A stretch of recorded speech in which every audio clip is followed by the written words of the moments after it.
Well, it was fun while it lasted. In what was supposed to be the marquee game of the season in front of the biggest home crowd, the Orange peeled.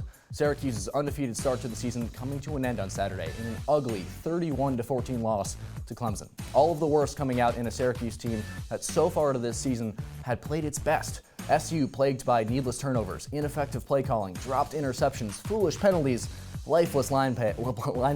The list will go on when we get going. We've got highlights and hot takes from an Orange showdown on Orange Press Pass, which starts right now.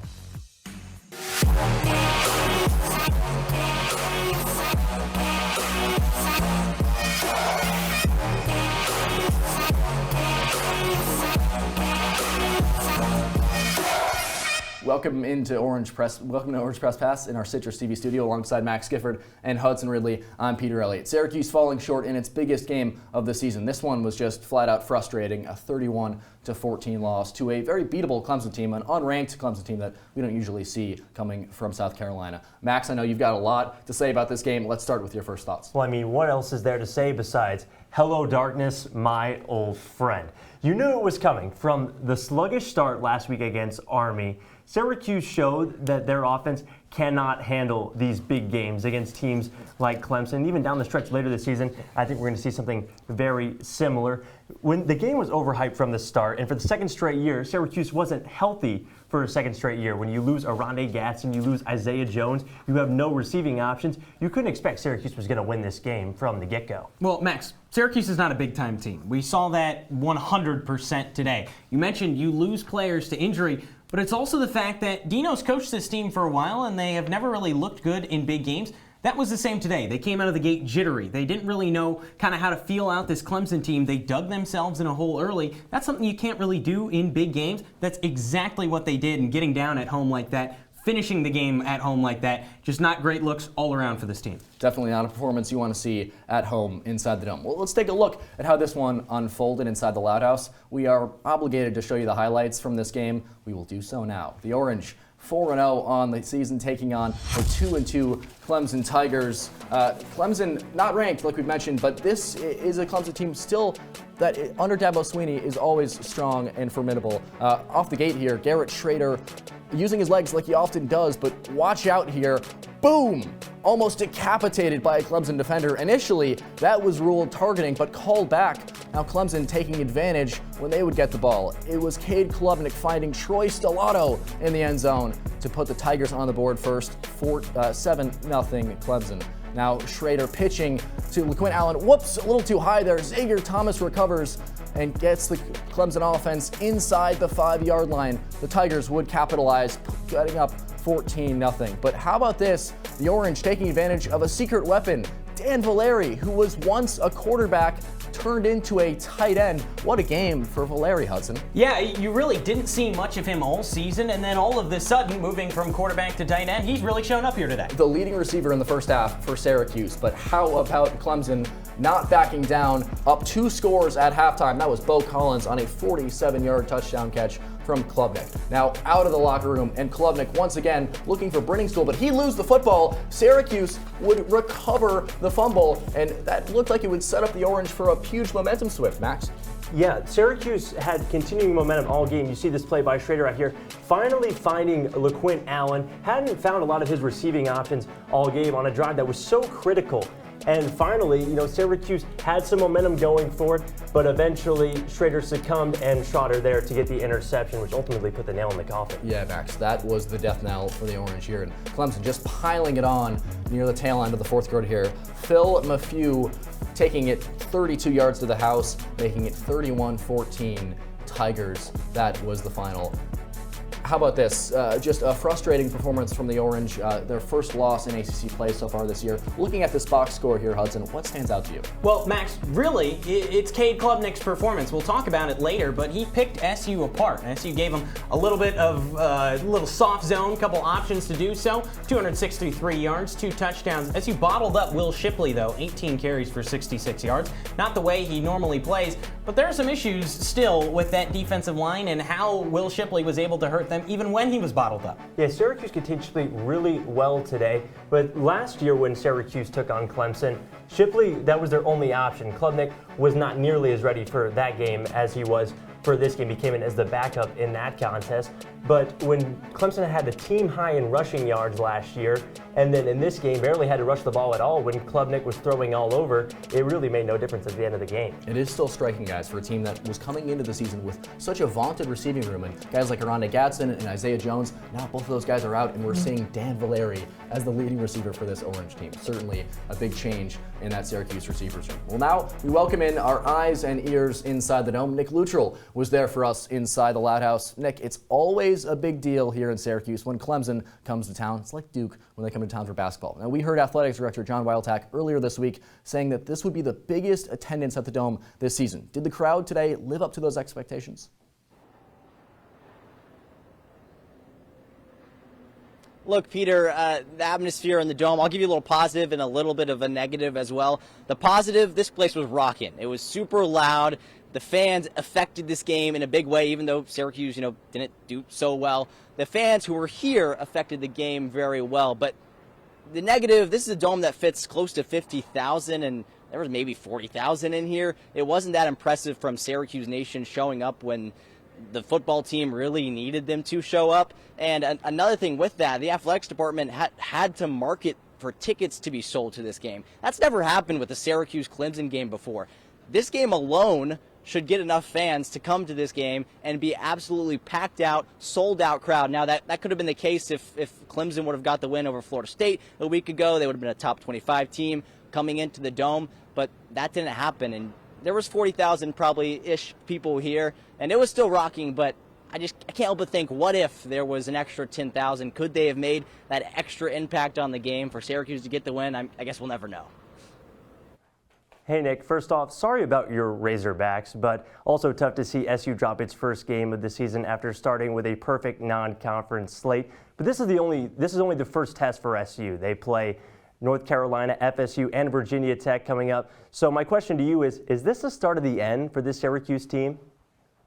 No, this season is definitely not over for Syracuse football. There's still a lot of football left to be played. This team travels on the road to UNC next weekend, and then Florida State the week after that. And I know that's a tough conference schedule they have coming up, but we've yet to see really how truly good this Syracuse team is. Now, I know today we saw that they're maybe a little below average as they are right now, but I still think there's so much football left to be played. This team can still show that they are what we think they are. They are an 8-win team, a 9-win team. I still think it's possible they go to those road games and they possibly get the upset, because today was, I think, a rare mistakes for Syracuse. And I just think they could pick it up and get better going forward. Nick, we've seen countless penalties from this SU team time and time again. No matter what week you see, this happens a lot. Dino Babers has talked about fixing it all the time, but he can't really do so. Why can't Dino get a hold of his team? Well, Hudson, I know you're not going to love this answer, but I can't bash on Dino Babers too much. Yes, he got outcoached by Dabo Swinney. That was apparent. But hey, this football team didn't play to how they should have today. It was definitely a problem, and I think you can't blame this on coaching, is what I'm trying to say. The week leading up, players said, the coaches said, preparation was great, execution was not. So I think you gotta blame it on the players a little bit.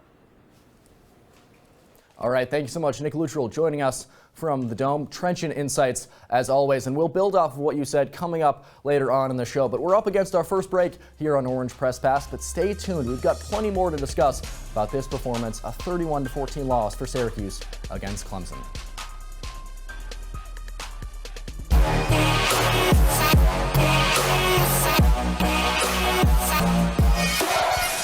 Welcome to an excellent episode of Live from Studio B.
Thanks for sticking with us here on Orange Press Pass. Peter Elliott, Max Gifford, and Hudson Ridley. SU no longer perfect on the year in this game for the Orange. Far from perfect. Let's start in the trenches where I know you guys love to be here. Max, Garrett Schrader was sacked 5 times on the day. It seemed like he had no time to work. Yeah, it starts with the offensive line when you really have to break things down with this team. They had no pressure on this.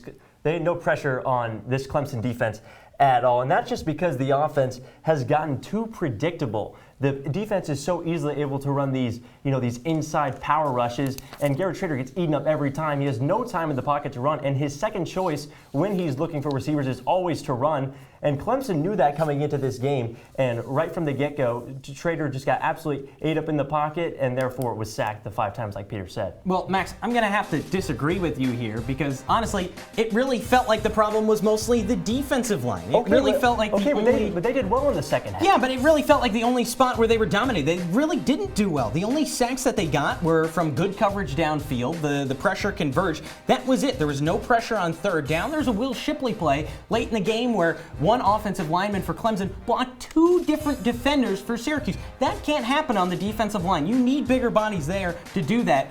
Honestly, that really was the catalyst of this game for Clemson to keep moving forward past Syracuse and leaving them in the dust. So Hudson assigning blame to both sides of the line, not just the offensive line, which I think was more glaring here in this game. Moving on here to the secondary, also a source of many troubles here for Syracuse. Cade Klubnik, easily the most talented quarterback that SU has faced so far this season. What was he doing against this Syracuse secondary that made him have such success? Well, the real thing that Cade Klubnik did wasn't what he was doing, it was what Syracuse was doing defensively. Syracuse played a really soft zone within that 3-3-5. And they just got picked apart completely. You let Cade Klubnik make those throws. They got picked apart playing that really soft zone. Clemson wide receivers were getting underneath Syracuse's back line. And then Klubnik, he did well to his credit, just dotting it through the air, getting it to different receivers. That was really what spurred the difference for Cade Klubnik. But Syracuse had so many chances to get back into this game. You talk about an Elijah Clark almost interception. You talk about a Marlowe Wax almost interception. With 2 dropped interceptions from the defense, the frustration keeps mounting. And I don't know why these guys celebrate after these big plays because, he had a pass breakup, but at the end of the day, Klubnik just kept taking advantage, darting it downfield because he knew he was drawing the defense into pass interference plays, and he had a 50-yard bomb earlier because of that Jeremiah Wilson penalty early in the contest. Well, certainly a good primer for this Syracuse defense. If they didn't perform so well against Cade Klubnik, they can learn when they go up against Drake May at UNC and Jordan Travis at FSU, 2 really challenging quarterbacks on the slate for Syracuse. Moving on to coaching, a lot of questions about some of the decisions made by Dino Babers and company in this game. Max, I know we've looked at the stats over the years. Dino Babers only turning in 2 winning seasons in his 8 years here in Syracuse. Is this a game that could put him back on the hot seat after going 6-0 to start last year? Syracuse has always been its own enemy in the sense that it consistently shoots itself in the foot, Peter. But to a point, you have to blame it on the coaching. There's no reason why Syracuse should be ranked in the near the bottom of the entire FBS every year in penalty yards, and we saw that again today. I mean, why?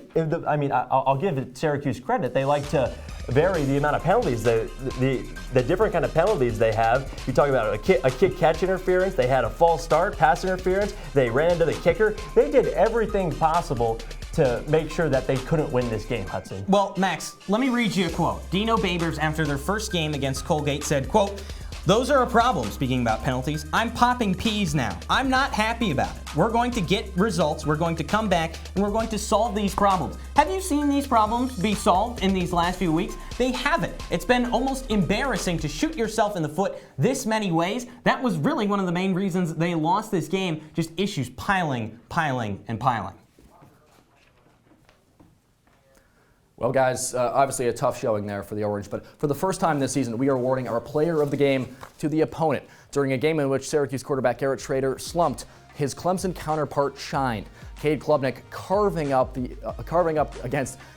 against the SU defense. He was 23 for 37, a 62% completion rate, tossing also a pair of touchdowns. Klubnik led an efficient offense that took advantage of the Cuse's offensive struggles, scoring 21 points off of Syracuse turnovers. The fresh-faced 19-year-old, yes, he's only 19, showing tremendous poise in a challenging road environment that is known to rattle young quarterbacks. Syracuse fans, Cade Klubnik will be on the mind of fans for many years to come.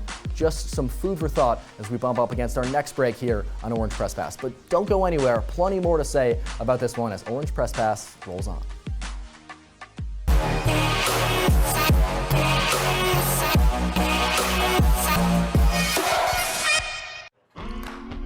Here's to the straggly ones, the lopsided ones, the first ones, the I miss my beard ones. And hey, I look good with this ones. But no way he's grown that in a week ones. The black, brown, red, and gray ones. That one. The itchy ones. The never forgotten ones. The ones grown by Dad. The ones grown for Dad. The started late ones. The absolutely filthy ones. The drawn on ones. The finger ones. The pin ones. The I nearly didn't do it this year ones. And the yeah, why not ones. They all raise awareness, raise funds, start conversations, and save lives. Because whatever you grow will save a bro. Learn more at Movember.com.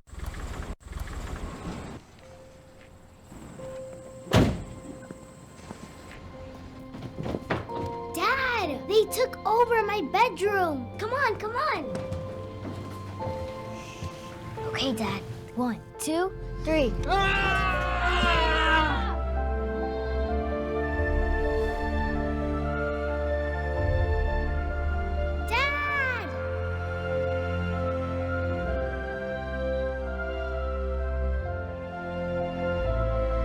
You saved me.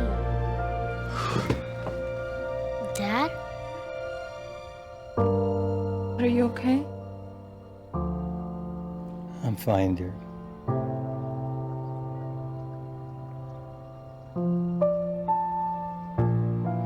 Your hero needs you now, and AARP is here to help. Find the care guides you need at aarp.org/caregiving. Welcome back to Orange Press Pass. You know our names by this point: Peter Elliott, Max Gifford, and Hudson Ridley. I'm glad we're here at the wall now because the desk was hiding some fantastic footwork here, footwear rather. Max, show your kicks. Show those off. Look at those. The SU colors, the orange and blue. Hudson's Hudson, I like those as well. too. Also, similar colors there. Nice to get up and move. It's a shame this camera doesn't have like an ultra wide mode, right? So we can get the full body view. I think we deserve that. These, I'm too formal here, not as cool as you guys are. Well, those kicks are immaculate. So is this grid here, an immaculate grid. If you're a sports fan, you've seen grids like these. And Max, I know you're pretty good at those immaculate grids. I've seen your work on X. You've posted a lot about your grids in baseball. We're doing the same thing here for Syracuse, predicting how they will fare in their next 3 games against UNC, FSU, and Virginia Tech. So let's start here. Max, how do you think the Orange will fare against UNC? So this is sure to be a shootout when it comes to UNC. You've got 2 offenses who love to score, and you have 2 defenses who don't love to defend.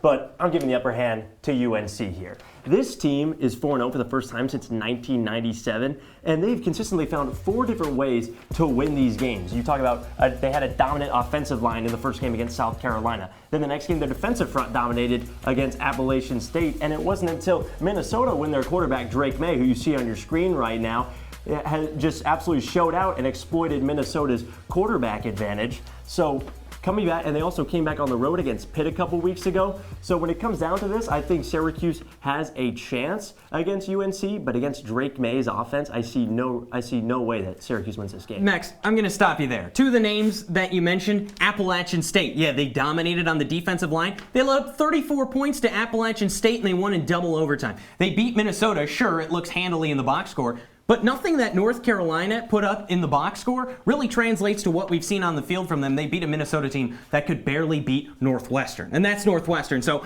for me right now, even though Syracuse has its struggles, put a green square right there for me because this is a win all the way for Syracuse. I like your thinking, Hudson. I'm right there with you. I think SU responds from this game. I think we learned a lot about this Orange team, and they can apply it to a UNC team that, like you said, struggled against Appalachian State. I think the Orange can take care of business down in Chapel Thrill. Now, moving on to Tallahassee with Florida State. This is a much tougher game here. Hudson, how do you think the Orange fare against the Seminole? Pete, you heard me talk a little bit of good words about Syracuse.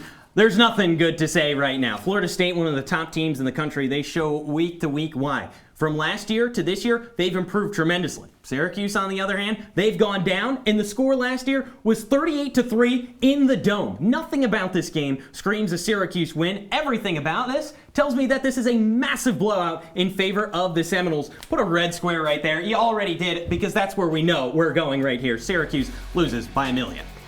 Hudson, I'll concur with you on this. I'll stick with my trend. 2 losses in a row, and this is a Florida State team that took Clemson down to the wire last week in Death Valley and beat them at home. Syracuse couldn't hold close to Clemson, so there's no way that Syracuse is going to hold close in Tallahassee against Florida State. They're flying high as the ACC favorite this year, easily have the most veteranized unit in maybe all of college football. So I think it's fair to say that Syracuse is going to get tomahawk chopped in Florida State. I'm right there with you. I think the Orange gets steamrolled on the road in Tallahassee. It's just such a good FSU team. They were good last year. They're even better this year. And with Jordan Travis as a Heisman candidate, I think he can put up some real numbers against this SU defense. Now, finally, wrapping up the SU's 3-game road trip, it's in Blacksburg. Now, this will be after a bye week, so the Orange get a little chance to recuperate here. But how do you think the Orange fare in Blacksburg, Max? I'm finishing the cross here right now. You've got 1, 2, put another red square right there. From 4-0 to 4-4. Now, Virginia Tech has not played to their potential this year. I'll give them that. They faced a couple teams that are not great and lost to those opponents as well. But this is a Thursday night standalone game in Blacksburg. Going down to Lane Stadium, experiencing Enter Sandman. I'm going to quote Metallica here. You know, they say, you know, the band says, you know, say your prayers, little one. And that's what I'm going to tell Syracuse for this one. It's a winnable game by every sense, but Syracuse has not shown their ability to capitalize when other teams make mistakes so far this season. And if they don't capitalize on mistakes here, they're not going to beat Virginia Tech. Well, Max, right now on this grid right here, we have a whole lot of red. This is not Playboy Cardi. We need a little bit of green right here. In that bottom right corner, give me green. Purdue has beaten Virginia Tech. Syracuse has beaten Purdue. Rutgers has beaten Virginia Tech. And you ready for the biggest one right here? Today, Marshall has beaten Virginia Tech. If you think Syracuse can't keep up with it? That's a really good Marshall. Hey, look, I respect the Thundering Herd, okay? I do not respect them enough to beat Syracuse in that spot because Virginia Tech is a pitiful team. No matter how bad Syracuse looked today, we got to put a green square in that bottom right corner because Virginia Tech, they're not looking like an ACC team right now, Peter. Hudson, I'm not a vamp like you are, not a huge Playboy Cardi fan, but I do know Metallica a little bit. I don't think Syracuse has to sleep with one eye open against Virginia Tech. This is a Hokies team that they can easily dispatch, and I think that bye week really plays to their favor, especially after 2 tough road tests in North Carolina and Florida. So I think the Orange can rebound after a tough game against Florida State. I think they can win one at Lane Stadium. Max, I didn't know you were playing tic-tac-toe here. You seem going all red, very pessimistic on the Orange. It's a very pretty grid, you have to say. The red right here and then the green in all 4 corners, we at least made it pretty by design. It's aesthetically pleasing, I guess. I do like the cross. I do appreciate that. I had to put green in the bottom corner for Virginia Tech, not just because they suck, but also because look how nice that looks, Peter. It does look pretty nice. And, you know, it would look even nicer if this was all green by the end of this 3-game road trip for the Orange. We'll see how they fare at the end of October facing this gauntlet of a stretch in the ACC. We've got more when we return on Orange Press Pass around the ACC, so we'll talk about some of these 3 teams as well as what's going on in the rest of college football. Stay with us here on Orange Press Pass.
Well, Thomas, you've got pre-diabetes. But with more exercise and a change in diet, it can be reversed. I've tried exercising. It just makes me hungry for bacon. I love bacon, too. And who really likes to exercise? Not me. Me neither. Nobody.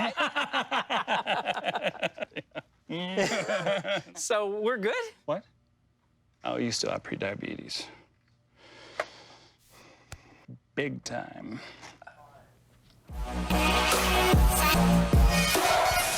Closing up shop here on Orange Press Pass, Peter Elliott, that's Max Gifford, that is Hudson Ridley. So we've talked ad nauseum really about this Syracuse and Clemson game. Let's look around the country here at some of the scores in the slate of college football. First, that game in your bottom left corner, Colorado. You'd be forgiven for saying that the Colorado hype train had derailed in Boulder after last week's stomping at Oregon, but hey, the Buffs showed some fight against the Trojans, Max. 6 passing touchdowns for Caleb Williams, and this game was still super close. I think that doesn't necessarily speak to how good Colorado is, but how bad USC's defense is, and they were finally exploited in this game. And down the stretch, I think this is something that USC is a team that has national championship aspirations, but with as bad of a defense as they do, there's no way that they can continue this stretch that they've had, Hudson. Well, Max, you guys are focused on that game down there. My Super Bowl today was Northwestern versus Penn State. My Wildcats couldn't get it done. 10-10 at halftime. They kept it close and they had the lead for a little while. Not bad for a team that's barely won in the United States in the past 2 years. I felt bad, but you know what? 41-13, a respectable score. Well, sorry for your Wildcats, but speaking of nerds, Notre Dame and Duke playing later on tonight. This is a spunky Duke team that's been pretty fun to watch so far this year. They upset Clemson earlier on in the year. That'll be fun to watch, certainly. Moving on to the next game for the Orange. Speaking of nerds, how about North Carolina? Oh my goodness. But they're a pretty smart North Carolina team that plays good football, and they've got a record to show for it, Max.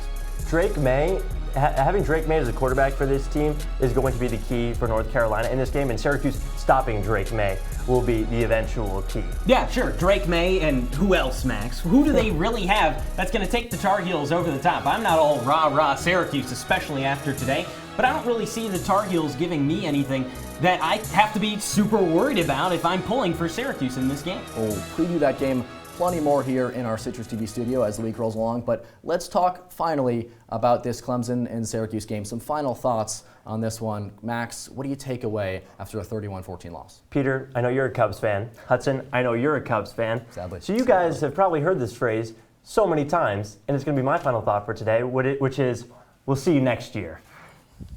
This was the beginning of the end, like when I asked Nick Luttrell earlier. Last year, when Syracuse lost its first game, everything from then on crumbled and fell apart. This team is facing a gauntlet second half, beginning with North Carolina next week, and I'm expecting a lot more losses then and from then out. Well, Max, my focus is a lot more narrow here, especially on the team. This team is too small to compete at a national level. Sure, it can compete with some ACC teams, but they need some corn-fed boys on those line after today's performance. They sure do.